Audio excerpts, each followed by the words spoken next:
and welcome to Empire with me, Anita Anand. And me, William Davenport. Now, if you are listening in the future, I should just tell you, we are recording this days after a series of earthquakes hit southeastern Turkey near the border with Syria. And as we speak, rescue teams are still desperately trying to locate survivors in pockets beneath the rubble. Our minds are turning to those who are now homeless. The conditions are freezing. You're seeing this. If you're listening to this at the time the podcast comes out, you'll know it's cold in Turkey and Syria, and they could do with all the help they could get. So if you're minded to give, we will be putting 2 websites on our programme description, one for Disasters Emergency Committee and the other for International Rescue. Please give generously. Yeah, and every little bit helps, as they say. £30 could provide blankets for 6 people to keep warm. 50 could provide emergency food for 2 families for 10 days. £100 could provide emergency shelter for 4 families. And as William says, we're going to put those links on our programme page, so just do what you can. I've had so much hospitality from the people of southeast Turkey and Syria. When you go around those regions, you're very much aware that this is a place where earthquakes are part of its history. The whole town of Antioch, Antakya in modern Turkey, which was once the second city of the Roman Empire, there's barely a standing pillar from the Roman past now because it was wiped out in a 6th century earthquake and everyone in the town went with it. But Anita, you've actually had first-hand experiences of covering earthquakes, haven't you? You went to the Buj earthquake in 2002. In 2001 it was in Gujarat, and it actually made me decide I wasn't going to be a foreign correspondent because I just didn't have the mettle for it. So, the kind of amazing bravery of those journalists who go in and cover what is left after an earthquake of this magnitude. The one in Buj was similar, actually. I think it was 7.6 magnitude. And more than 20,000 people died there. And the thing I remember most of all is, you're standing in a place where for some reason, photographs and children's school books get pushed to the top of the rubble.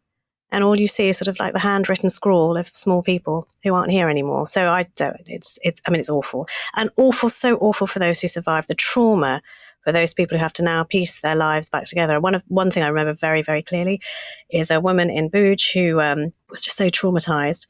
She was just taking pebbles by the side of the road and stacking them one on top of the other. And so, yes, that's why I don't do that job, that particular foreign affairs job. And we've been busy over the last 6 weeks telling stories from Turkish and Ottoman history. And of course, quite a lot of Turkish history has been wiped out by that earthquake, most notably the beautiful walls of the castle at Gaziantep. Mm. I mean, that one goes back, doesn't it? It's a Roman Empire, 2nd, 3rd centuries AD. Yeah. Byzantine bits, but I think, appropriately for us, very much Ottoman superstructure, what you see today from outside, which has been relayed on so many news photographs, the before and after pictures of that castle. That is indeed Ottoman. Yeah. Anyway, look, in short, this is a massive blow to humanity, to history, to everything, whatever you can do. It would be helpful. So again, we are going to put those donation websites on our site for the DEC Fund and for International Rescue. Our last podcast was Evliya Çelebi, who actually visited Gaziantep and described that castle. And so I think it's a very appropriate moment for anyone that's enjoyed this podcast to give generously to one of the disaster emergency funds looking after survivors.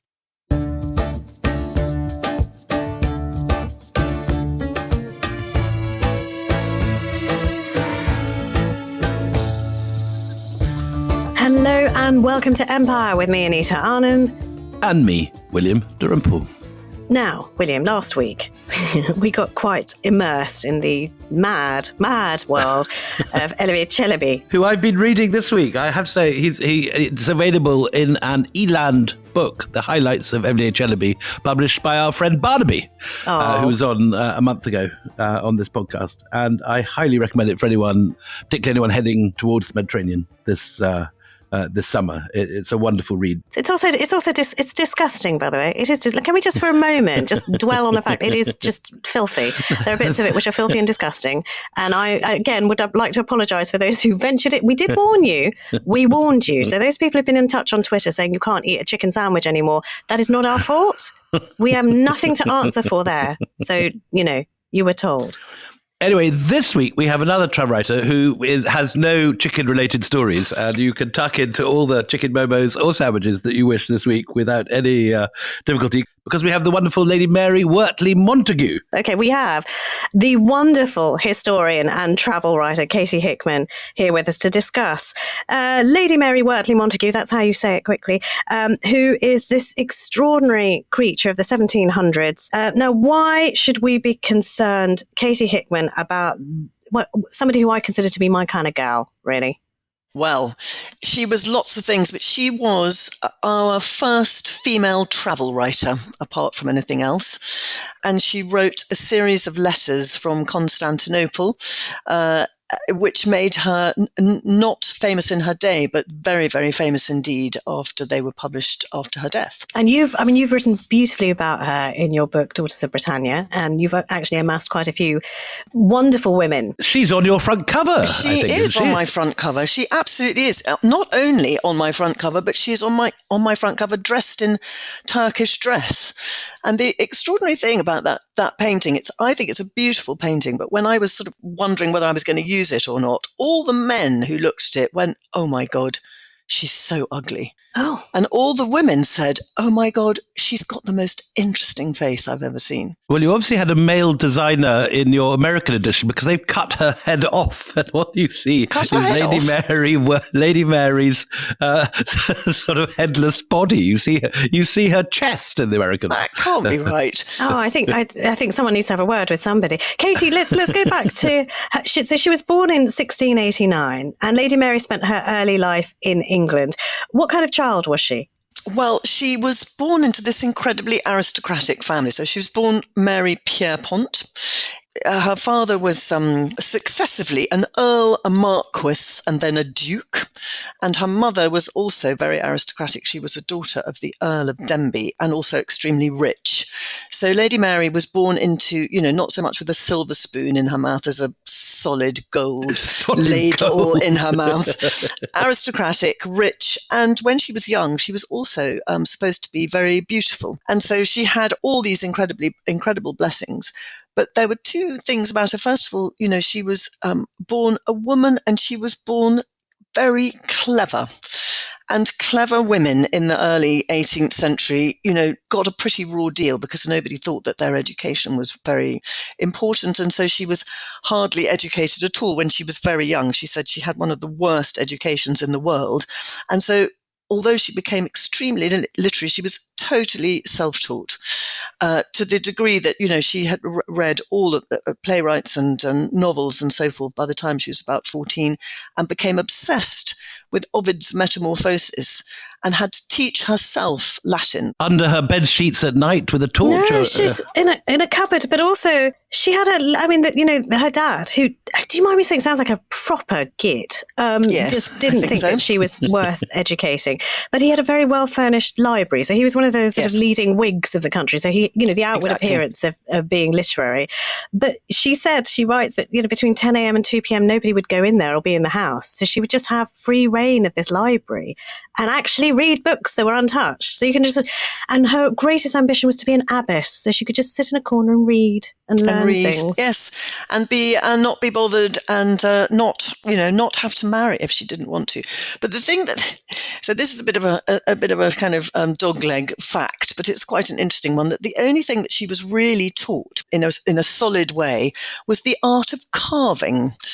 And so she had a carving master who went to the house 3 times a week. This was this a kind of regular thing in the Denbigh family or the Pierpont family, that sculptures were brought in to... It was a princely art. It was a princely art, and very much tied to the art of chivalry. You're talking about carving meat. You're not talking about carving statues. You're talking about the roast. Oh, I see. I thought you meant she had a sort of hunky sculptor brought in to teach her how to... No, carving meat. You misunderstood. Yeah.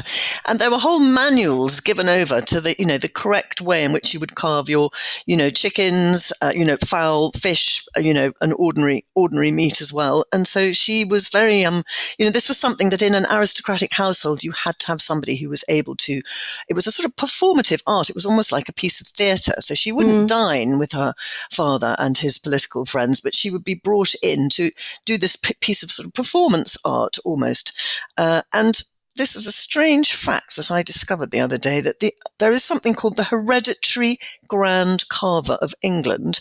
And her, strange but true. Only in England. Her maternal grandfather, who was the Earl of Denbigh, was the Hereditary Grand Carver of England. So this could be a reason why she was given this strange form of education. She wasn't taught Latin, but she was taught how to carve a jolly good roast. You'd have thought this is a heading for a sort of Hannibal Lecter ending, this story. In fact, actually, I'm glad to say she doesn't actually use this art in any sort of aggressive manner. But it's also, she's been groomed to be a wife and a lady of a house. I mean, the grooming starts really early, because her dad said git. At the age of 7, he's part of the Kit Kat Club, which is this sort of louche group of Whigs who get together and drink quite a lot. The Grand Whigs with Vanbrugh and all these sort of, the great minds of their day. Grand but drunken. But they do this thing where every year they toast the belle of Britain, or, the most beautiful woman in England.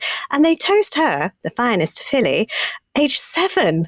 Now, there's something not right there, is there? That's very weird. And she was brought, they said, the other men said, well, we don't know who this young woman is. And so he said, right, well, we'll, get her out of bed. She was, got out of bed, dressed up in all her fine clothes and taken to the tavern where they were having this drinking and toasted as the great beauty. But it was a kind of thing in the 18th century that you gave toasts to the beauties, the sort of beautiful women, many of whom, by the way, were famous courtesans, which obviously she was not in that category, but the sort of looseness, there was a kind of tinge of looseness about the whole notion of toasting a great beauty. Yes, I think you're right. I don't think her father was a particularly great father. So her father, who doesn't sound like he's one of the great intellectuals of the country either, decides to marry her off to a man with the most fantastically sort of dim-sounding name, Clotworthy Skeffington. Surely that's a misprint. He can't really be called that, did he? I think he was called Clotworthy Skeffington.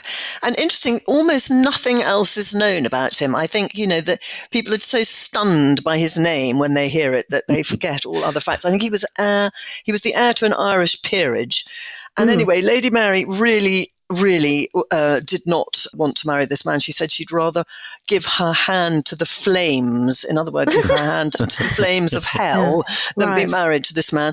But she had all the time while this, her father was trying to force her to marry Clotworthy Skeffington, she had a correspondence, an illicit correspondence with Edward Wortley Montagu. Mary had been a friend of his sister. So he had a sister called Anne who died. And after her death, she carried on this correspondence.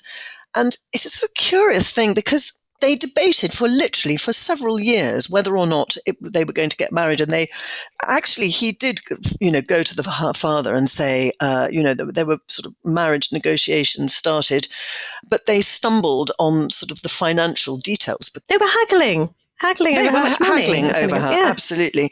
And she had this rather sad thing that she wrote. She said, people in my way are sold as slaves, and I cannot tell what price my master will put on me. If you read the letters of this time, they literally do talk about a £10,000 or a £15,000. Yeah, they were dynastic, especially at her level of society. They were dynastic marriages, which were supposed to be for the sort of consolidation of family finances, and people's feelings, one way or the other, were not really taken into account. I have a theory about Clotworthy, by the way. Yes. Why he changed his name to Brian. I mean, why wouldn't he? I'm just saying, if you were called, no, I don't know this, but I'm just saying it's a line of scholarship that ought to be pursued if you're called Clotworthy. Or do you think his nickname was just Clot? So look, Montagu, who then does, haggle over, he wants more money because you come with a bride price at that time. So he wants more money to marry the woman he's supposedly in love with. Oh my God. But he's no catch, is he? Katie. No, he isn't really a catch. I mean, he was a politician He was fairly aristocratic himself and also quite rich. I mean, his grandfather was the Earl of Sandwich, the first Earl of Sandwich, and his mother, on his mother's side, his mother was illegitimate but extremely rich, and that's how they acquired the name Wortley. That was the condition, that they had to add Wortley onto the family name of Montagu. And he was a politician. He had sort of a slightly literary bent to him. He was friends with people like Addison and Steele, the men of letters. And so I think that may have been one of the attractions for America. It's actually quite hard to see what the attraction was, because in their letters, they don't really agree about anything. There's an awful lot of haggling about whether she's going to have a dowry or not. And then the question arises, that her father says, no, well, I don't, Wortley Montagu is absolutely no good. He won't agree to my terms. So you're going to marry Clotworthy Skeffington. The rest of this story takes on a kind of picaresque novel aspect to it, because there's a slight hitch in the details. I mean, this is a done and dusted deal with Clotworthy Skeffington. The father's agreed to it. They've agreed to all the, the dowry and so forth, but he lives in Ireland. And so the marriage contract had to be returned to Ireland because there was some fault in it. So it had to be, rewritten and re-signed. And so in this tiny little space of time, Edward Montagu and Mary Pierpont, as she then still was, decide that they're going to elope together, because that is the only way that she's going to be able to, get out of this hideous marriage. But the elopement goes horribly wrong. So she goes one night, the night that they've agreed on, she goes onto her balcony, sort of shivering on the balcony of her house, but at 6 o'clock in the morning, waiting for Edward Montagu, and he doesn't turn up. He doesn't turn up in time to come and rescue her. So then, they're discovered, and she's taken pretty much under lock and key in her brother's carriage down to the family house in Wiltshire. And, Edward Montagu is, on his horse pursuing them. And they then realise afterwards that they'd actually both spent the night in the same inn without actually realising that the other one was there. And she's then taken on to this house in Wiltshire. And so the whole thing had, It's sort of Keystone Cops, isn't it? In through one door and out the other. Keystone Cops, kind of botched job right from the beginning. And she did end up marrying him. She did, but she also laid out the terms of her relationship with him in a way that is so feminist and so modern, because she talks about love. And she says, I don't know if I do love you. I'll just read you from one of her letters. She says, I don't know whether I can love. And then she sort of lays out her terms of, what she thinks marriage is going to be like. And she says, make no answer to this. If you can like me on my own terms, then that's fine.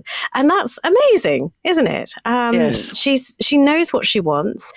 He has prospects. And very soon it becomes apparent that she did make the right decision for her. Just before, Wortley Montagu's going to make something of himself, something life-changing happens to the beauty that is Lady Mary. Now, what happens to her the year before they leave Constantinople? She contracts smallpox.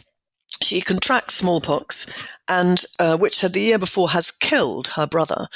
And actually, she very, very nearly dies of smallpox. But she manages to cling on to life, and she does recover. But she has completely lost her looks in the proceeds. And that, for a woman, well, for any woman, but particularly for a woman in her situation, this society figure was a personal catastrophe.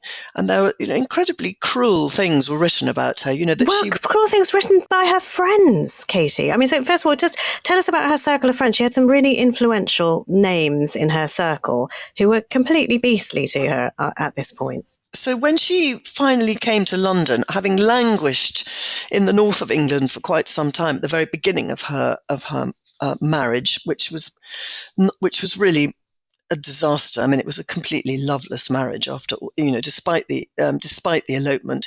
She came to London, and she became very caught up, but both with the Hanoverian court. She was accepted at court, but also she made friends with a lot of literary men, such as, most significantly, Alexander Pope, the dramatist John Gay as well. And she was part of a sort of literary coterie of principally men. I think she was the only woman there. And it was, this was the age of scandal. So it was the age in which people wrote very freely about one another, and they did not pull their punches. And so poor Lady Mary, when she recovered from this life-threatening disease, she lost all her eyelashes. This was a woman who'd been considered one of the great beauties of London society. And after smallpox, she was no longer a beauty. She'd lost her eyelashes, which never grew back. And also her face was very, very badly pitted. So there was something written about her. They said she was full of pox, but not pitted. In other words, not pitied. People had absolutely no compunction about writing really cruel, vicious things about people, and physical deformity or physical problems were not considered, nobody thought that they were subjects that should not be touched on. They absolutely went for it. Well, I mean, her friends were just awful. So was it Pope who called her pockmarked Sappho? Was it him? Yes, there was pockmarked Sappho. I mean, things hotted up later on. I mean, the real kind of war of attrition was later on. Was she aware that people were calling her this? Because she's writing to Pope. I mean, some of the best letters from... Well, he fancies her, William. I reckon he fancies her. I do. I think that Pope's real, vitriol was reserved for later on, when they really properly fell out in the 1730s. So we might come back to that later on. And he certainly used her pockmarked face as a stick to beat her with, but that was not until later. Well, and her husband, who, by the way, is going to very soon become the ambassador to Constantinople, says, I should be overjoyed to hear your beauty is much impaired. Could I be pleased with anything that could give you displeasure, for it would lessen your number of admirers? I mean, he's a charmer, isn't he? Great. She doesn't seem to have much of an eye for men, this woman. She just picks between Clotworthy Skeffington and Montagu Wortley. He was her chance to not be married to someone who she actively disliked. And I think she just didn't know Wortley Montagu very well beforehand. And he was cold. He was a cold fish. And they never seemed to really have loved one another. Even in the very early days of their marriage, you see, she was always writing to him. He sort of abandoned her up in the north. Her early letters are very, very sad. He's always writing saying, you never reply to my letters. And, I'm lonely without you. Well, so here she is in this kind of cracker's marriage with a not very nice man who is in 1716 to become the ambassador to, as they put it in those days, the sublime port of Constantinople. Join us after the break where we find out what Lady Mary made of her new life. Wait. Are you gaming? On a Chromebook? Yep. It's got a high-res 120Hz display, plus this killer RGB keyboard. And I can access thousands of games anytime, anywhere. Stop playing. What? Get out of here. Huh? Yeah, I want you to stop playing and get out of here so I can game on that Chromebook. Got it. Discover the ultimate cloud gaming machine, a new kind of Chromebook.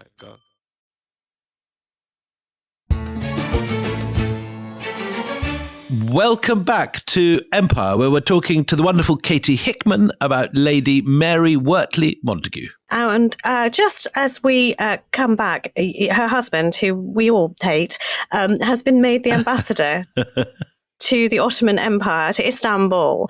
She has to get there, though, doesn't she? And that's not like just catching, a flight.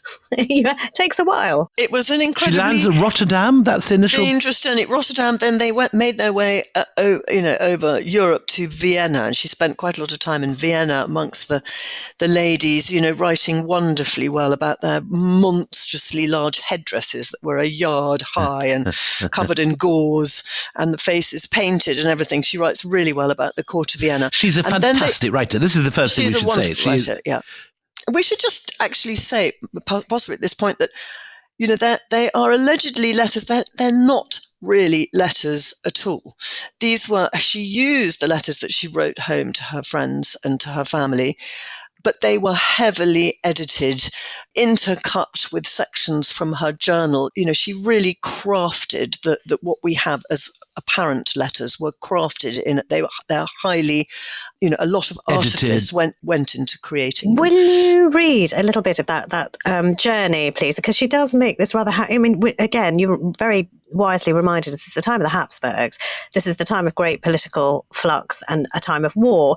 So she has to actually literally traverse a battlefield, a freshly made battlefield. And what were her impressions? So she's told by everyone in Vienna that, the cold is was going to kill her on the way down through the Balkans. So she's in quite a sort of heightened state of fear. And one of the first things she comes across after she's left Vienna is the site of the Battle of Peterwarden, I'm not quite sure how you pronounce it, which was the site of Prince Eugen's great victory over the Turks. And she wrote, "This little digression has interrupted my telling you we passed over the fields of Karlowitz, where the last great victory was obtained by Prince Eugen over the Turks. The marks of that glorious bloody day are yet recent, the field being strewed with the skulls and carcasses of unburied men, horses, and camels. I could not look without horror on such numbers of mangled human bodies and reflect on the injustice of war that makes murder not only necessary, but meritorious." This is a moment when the Ottoman Empire is beginning to sink before the power of resurgent Europe.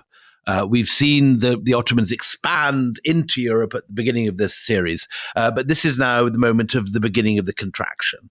And she's walking into the Ottomans at a time when they are beginning to be on the back foot. And probably a little suspicious of Western powers. I mean, it's her husband's job, Katie, isn't it, to try and negotiate a position for Britain or an end to the Austro-Turkish war. That's the mandate that he's gone with. Yes, that's exactly right. So the Austrians were committed by treaty to support the Venetian Empire, and the Turks were at war with the Venetians. So, it was everyone got involved, and the British didn't want the Austrians to be involved because they wanted Austria to be available to help them, against the French. So there was a lot of, kind of jockeying for position. This is three-dimensional chess. Yes, absolutely. But so she made her way from Vienna all the way down the Balkans across this scene of devastation. And the Turks gave them, almost a regiment of janissaries to go with them. Something like 500 men went with them on this journey. And she writes beautifully about how these janissaries scour the landscape, and these poor peasants in Serbia who've only got a couple of sheep and a chicken between them to keep them from starvation. The janissaries just hoover them all up without even finding out who owns them and take everything. Absolutely, yes, like a swarm of locusts going before it, and she feels, quite unusually for an 18th century aristocrat. She really feels the pain of these poor peasants who absolutely everything is taken from them, and obviously no hope of any recompense at all. This is what is so wonderful about her, is that I think that despite the kind of the name and all the aristocratic background, she is a writer like Jane Austen who immediately talks to us today. She's a feminist. She's intelligent. She's well read. She's open to all things, and she doesn't judge anyone. And makes up her own mind. Yeah, happy to fly against, that's it, fly against public opinion. Yeah. I think that's exactly what is so incredibly refreshing about her is that it doesn't, and all the way through her letters, she keeps, she's obviously there's been a lot already written about the Ottoman Empire because people are fascinated by it. And there are these books of travels that exist. And she keeps saying, well, don't listen to them. They don't know what they're talking about. They don't know what they're talking about. She's particularly hesitant for somebody called Paul Reichardt, doesn't she? Who's another British diplomat. She says, I don't know what empire he's visited, but nothing he said rings true at all to me. Yes, forget him. And with some justification. One of the things that is so interesting about the way she writes is that she has this knowledge of the female world, the knowledge of the harems and the hammams and so forth, that male writers have been very keen to, put into their books of voyages. But of course, they do it from hearsay, not from first person hearsay experience. And fantasy. And she meets the women, and she goes wonderfully into a Turkish bath, and she actually describes the scene of an entire room full of naked Ottoman women, which is something that all these painters have been busy painting without actually seeing, and she actually sees it. So this is the bit you've all been waiting for, the Turkish bath number. So it is a completely fabulous description. So I'm going to read you a little bit. So this was actually in Sofia, which then was part of the Ottoman Empire. And she writes, the first sofas were covered with cushions and rich carpets on which sat the ladies, and on the second, their slaves behind them, but without any distinction of rank by their dress, all being in the state of nature, that is, in plain English, stark naked, without any beauty or defect concealed. Yet there was not the least wanton smile or immodest gesture among them. They walked and moved with the same majestic grace which Milton describes of our general mother, by which she means Eve.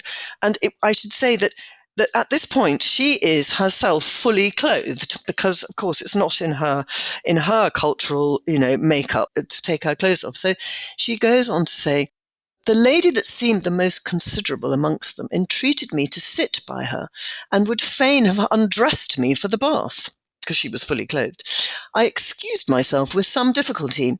They being, however, all so earnest in persuading me, I was at last forced to open my shirt and show them my stays, which satisfied them very well, for I saw they believed I was so locked up in that machine that it was not in my own power to open it, which contrivance they attributed to my husband." So they can join the We Hate Edward gang. Absolutely, Right. absolutely. So they think she's in some sort of chastity belt or something. Yeah. Brilliant. So it was a corset. It was her stays and her corset. So if you can imagine how unbelievably hot she must have been, apart from anything else.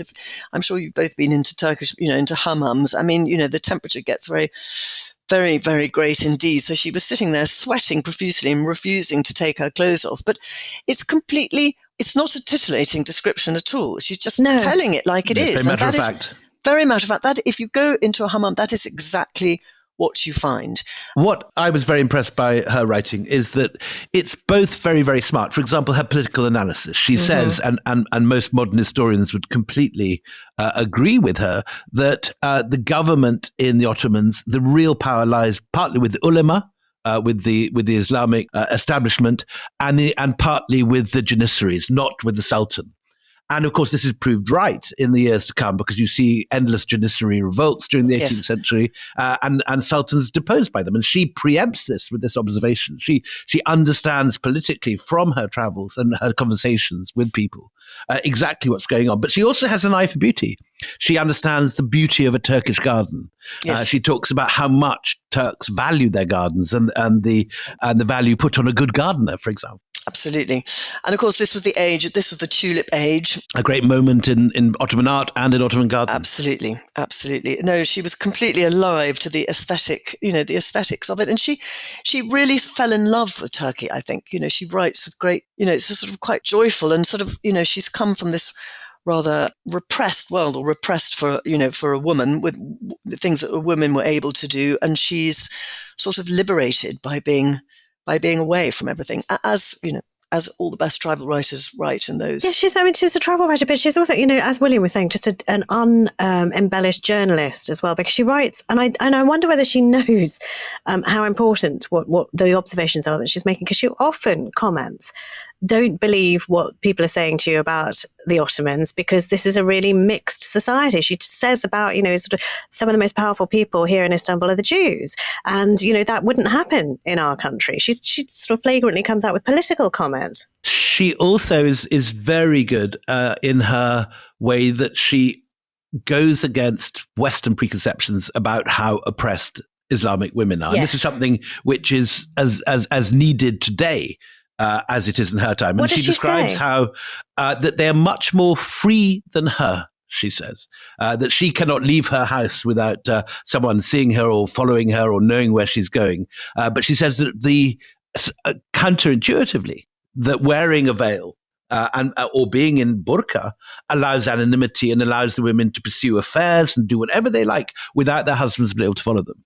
Do you want to read a bit, Katie? Yes, absolutely, I will, because she writes really, really well about this. And as you say, she was this is an example, a very good example of how she didn't take anything that she'd previously read. She wasn't influenced by anything. She just wrote what she herself experienced. She was completely clear-minded about what she saw. And of the liberty of Turkish women, which she writes about a lot, this is a good example. She says, "'Tis very easy to see that they have more liberty than we have. No woman of what rank soever being permitted to go in the streets without 2 muslins, one that covers her face, all but her eyes, and another that hides the whole dress of her head and hangs halfway down her back. You may guess then how effectually this disguises them. that there is no distinguishing the great lady from her slave, and 'tis impossible for the most jealous husband to know his wife when he meets her, and no man dare either touch or follow a woman in the street. This perpetual masquerade gives them entire liberty of following their inclinations without danger of discovery. And she ends by saying, upon the whole, I look upon the Turkish women as the only free people in the empire. So she was very, very impressed by what she saw. That's such an interesting observation, because she also talks about the Sultan being a slave of the Janissaries. Absolutely. She is completely forensic in the way that she drills down into things. So she can see that women are, there is an aspect of freedom associated with them wearing veils, but she also notices how financially independent these women are. And I mean, compared to her, she's said herself when she was getting married that, people in my way are like, she felt that she was like a slave, whereas Turkish women or Ottoman women, if they have any kind of estate, it's in their hands and they are free to dispose of their money as they wish. And so they are patrons of the arts and all those things that they are able to do because they have control over their own money, which in the 18th century in Britain was you had no control over your finances whatsoever if you were a woman. Yeah, and also arguably because she's in this women's realm, where we've talked about this before with Bethany Hughes. This is the place of gossip and intrigue and exchanging information. I mean, she's never allowed in the room where the men are talking about matters of state, but arguably she knows a lot about what's going on in the state. If her husband would only listen to her, I mean, goodness knows if he did listen to her or ever gave any credence to what she had to say. What I think is very interesting is to compare her observations to a French Huguenot travel writer. And again, both of them in different ways are countering this idea that's already very prevalent in Western writing about the Islamic world, that it's a land of oppression, that it's a land of slavery. She's saying the women are free. At the same time, this Huguenot writer, Monsieur de la Mottrais, writes, there is no country on earth where the exercise of all sorts of religions is more free and less subject to being troubled than in Turkey. Yes. So at the same time, you have these two writers, very different, pointing out that the Ottoman Empire is quite different to the spectre of violence that has been haunting Europe and about which so many myths have grown up. Yes, and they were the sort of bogeymen, weren't they? Beating at the walls of Vienna, are going to take everything over. But actually what she finds is this incredibly cultured, civilized, beautiful way of life. And she's writing these letters, as you say, these curated, deliberate. I mean, they are chapters of a travelogue in all but name. Are they, do you know, being circulated around the court in England? Because Princess Caroline is her great patron back at home. I mean, do we know how people were receiving the stuff that she was writing? They were to some degree public, pieces of writing, because you wrote a letter to somebody and you knew that they were going to be circulated, but they were only circulated amongst the people that you knew. So the question of whether they were going to be published or not, that was something that a woman, it was it considered a scandalous thing and not something that if you were not someone like Lady Mary and an aristocrat, you didn't want to sully yourself by going into the public sphere and being actually published in the way that we would understand that today. But the letters certainly would have had a much wider readership than just the person to whom they were addressed, that's for sure. Okay, so look, so she's gleaning all this information as an autodidact. Also, rather charmingly, she's learning the language, and in some of her letters she writes vocabs and translations for people back at home. But then something, again, it's smallpox that changes the course of her life again. And tell us what happens. This time she's had it. She's already had it. She nearly died, and her brother did die. And she notices that smallpox is not something that is feared in the Ottoman Empire. And the reason for this is that they have a way of what she calls engrafting. So it's like a form of inoculation that happens within the women's quarters. And if you like, I can read. Would you like me to read this? I would love it. It's actually a rather famous passage in one of her letters, which is about this procedure that happens. And she writes, there is a set of old women who make it their business to perform the operation. Every autumn in the month of September, when the great heat is abated, people send one another to know if any of their family has a mind to have the smallpox. They make parties for this purpose, and when they are met, commonly 15 or 16 together, the old woman comes with a nutshell full of the matter of the best sort of smallpox and asks what veins you please to have opened. She immediately rips open that you offer to her with a large needle, which gives you no more pain than a common scratch, and puts into the vein as much venom as can lie upon the head of her needle, and after binds up the little wound with a hollow bit of shell. And then she goes on to say that the fever begins to seize them after about the 8th day, and they keep to their beds for 2 days, very seldom as many as 3. They very rarely have above 20 or 30 in their faces, by which she means actual, pock marks. Yeah, which never mark. And in 8 days' time, they are as well as before their illness. There is no example of anyone that has died of it, and you may believe I am well satisfied of the safety of the experiment, since I intend to try it on my dear little son. And she did. She went ahead. It was an incredibly brave thing to do, because smallpox was such a huge killer in Europe. So the idea that you might deliberately try to expose your only child at that point. Your male heir, called Edward, 5 years old. Your male heir, yeah. So very, very important. She had another child, a daughter, who was born out there, but the male heir was everything, and it was successful. And he recovered along with everybody else, and therefore had immunity.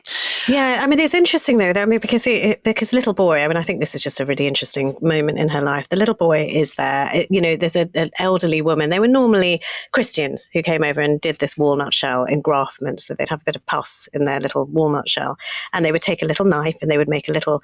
They would say, which vein would you like us to do? And the child would be held down, and her little Edward just flipped out, wouldn't let them close to him because they looked different. They were scary, and they didn't speak the same language. So there's the embassy doctor, a surgeon called Charles Maitland, who's there to observe, and he then steps in and says, okay, let me help. I've got a lance and I will make a scratch, and let me do it then, because the child will be a bit calmer.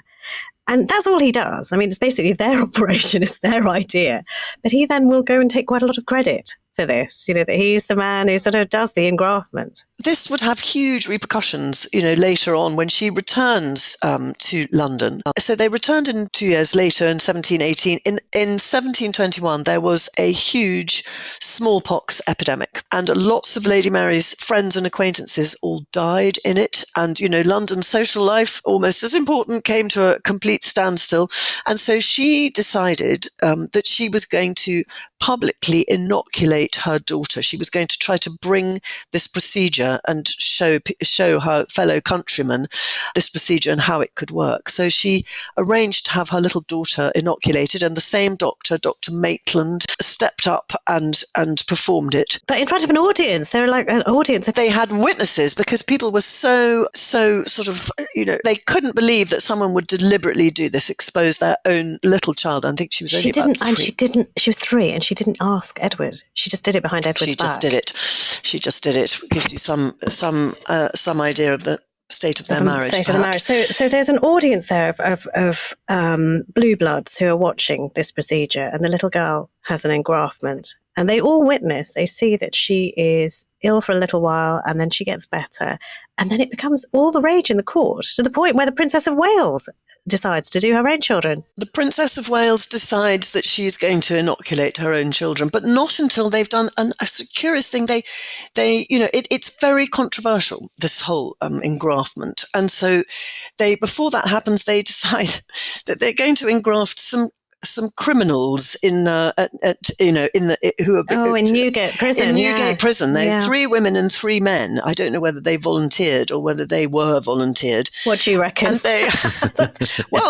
they engrafted these 6 people, and all of them survived, and then they were pardoned. So they got out. It was their get out of jail card. And so at that point, Princess Caroline decides that she's going to inoculate her 2 little girls. Well, I thought actually before they did that, there's a bit more horror in this story. So they do the Newgate prisoners, who maybe have some agency, but then they do a bunch of orphans. Yes, they do a bunch of orphans. Orphans in the St. James's area, so right round St. James's Palace, they inoculate these children. And the thing that made me laugh so much is that then these children, when they've recovered, then their notices appear in the press saying these children are, on display for you to come and inspect them if you want. These are the survivors of the this procedure of engraftment, she calls it.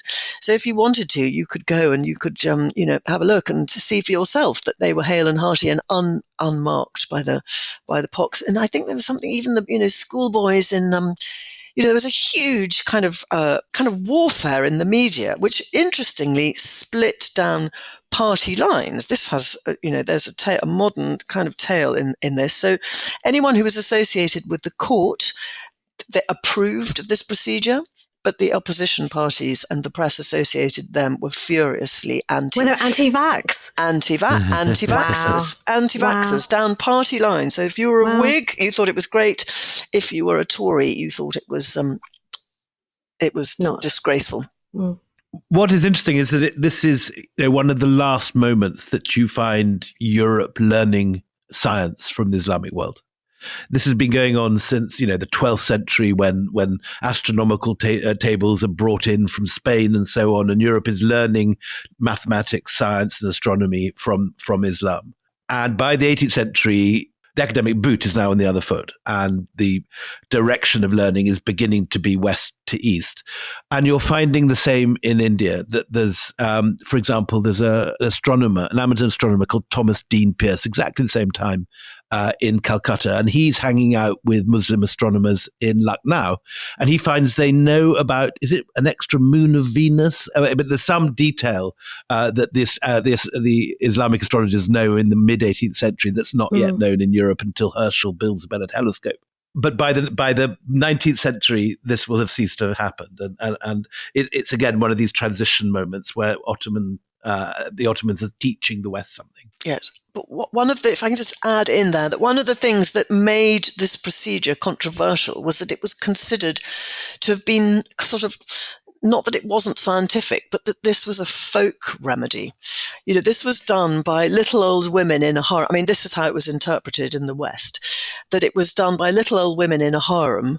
And so why should we, even the people who were in favor of the idea of you could see, empirically, you could see that it worked, but it came via women. And it came via foreigners.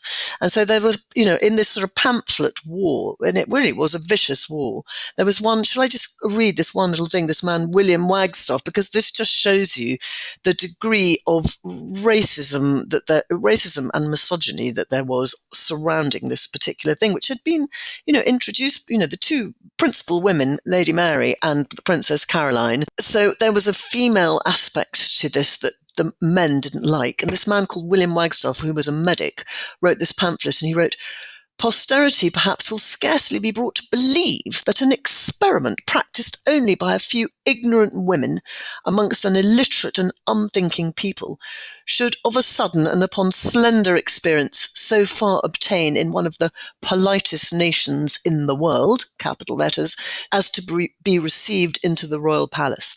There was a lot going on in the debate. It wasn't just about the science of it. And years later, Edward Jenner does the same thing when he takes cowpox, engrafts himself after seeing how his milkmaids are faring and not getting sick with smallpox. And then it's almost as if it's rediscovered and then it's acceptable. And I never knew about Lady Mary Wortley Montagu until I read your book, that she had anything to do with this. To me, inoculation always starts with Jenner. I've never heard anything other than that. Yes, well, there you go. There's a whole world of things learnt by the West from the Islamic world, which are not attributed to the right sources. Well, we're coming to the end of our time together. Can you just tell us how does it all end? Feisty women never have lovely ends, I've found. What happens to her? No, alas and alack. And after this whole controversy about the smallpox, she was embroiled in yet another controversy because she fell out with Alexander Pope, who'd been her great friend and her great sort of literary collaborator, and no one quite knows what it was that made them fall out. There was one theory that he had declared passionate love to her, and she laughed in his face. Pope had a curvature of the spine. He was a very small man. He was only 4'6", and so obviously his height was a huge issue for for him.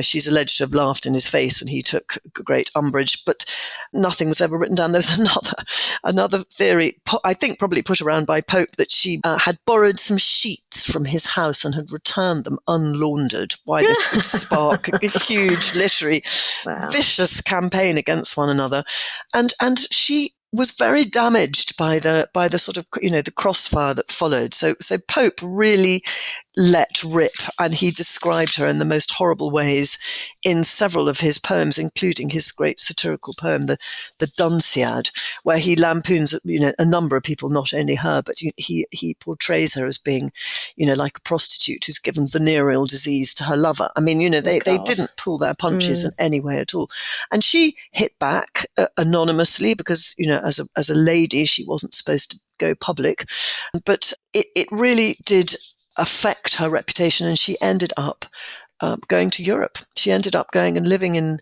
Venice, amongst other places, on the continent, sort of getaway. There are worse fates than ending up in Venice. There are worse fates than that. Yeah. There are worse fates than that. And if she'd been stuck with Clotworthy in Ireland. Yeah, well, that's good. Would have been a lot worse. No. But she sort of ends up in Europe sort of friendless and alone. And then when she does die, and some people have suggested she may have died of cancer, but then her daughter does this really unforgivable thing where she burns her journals. Yes. So then, the journals are destroyed. They're gone. They're ashes. Any letters she can get hold of that her mother had, she burns those as well. But we still know about the letters. Why, Katie? Because she had all this while, it was sort of 40 years since she'd been in Constantinople. All this time she had kept the kind of literary draft of what became the letters. So it was the letters that had been reworked and then spliced in were, pieces from her diary and so forth. And she, whether or not she intended it for publication isn't really known, but it was certainly in a very literary, beautiful form, the form that we have it in now. So Edward Montagu died, and at that point she decided she was going to come back to England. En route, she was holed up for a while with this man a clergyman called Benjamin Sowerden, I think he was called. And she sort of lived with him for a while because her maid was ill, and so she had to, make a pause in her journey. And she ended up giving him the manuscript of her letters, the letters that have come down to us, which is kind of a strange thing to do, because she didn't say to him, here's my manuscript, I hope you'll publish it after I'm dead. But she gave them to him nonetheless, and came back to England and died very shortly after that. So Benjamin Sowerden was left with this extraordinary document, and he then went to her daughter, the very prim and proper Lady Bute, and they said, not on your life, you are not allowed to publish this, this could damage us as a family, it's all very scandalous, and they ended up buying this, the manuscript back from him. But unbeknownst, this is another kind of picaresque aspect of the tale. Apparently, on Benjamin Sowerden's return, he had lent this manuscript to two anonymous Englishmen, young Englishmen, who'd said, oh, please can we just read it overnight? And they had gone and it must have taken them the whole evening, both of them. They'd made a copy of it. And so, to the consternation of Lady Mary's family, this unauthorized version of her diaries appeared in print, which was the result of this copy that had been made. So it was just by the sheerest accident, really, that the whole thing wasn't Thank burnt, God. and we would never have had it. And then I think a great grandson produces a final edited edition, because I think there's several errors in the pirate edition, if you like. And so one of her descendants makes good in the end, and we do now have a final edition, which you can read. I recommend to anyone that has enjoyed this podcast that the Turkish embassy letters of Mary Wortley Montagu are published by Eland with an afterword by Dervla Murphy. And if you want to read about Lady Mary and other women just like her, bloody-minded, bloody difficult women, then Daughters of Britannia is for you by Katie Hickman. By the great Katie Hickman. Absolutely. Thank you so much, Katie, for coming on. That was just wonderful. Pleasure. Loved every minute of it. Thank you for having me. That's all from me, Anita Anand. And me, William Davenport.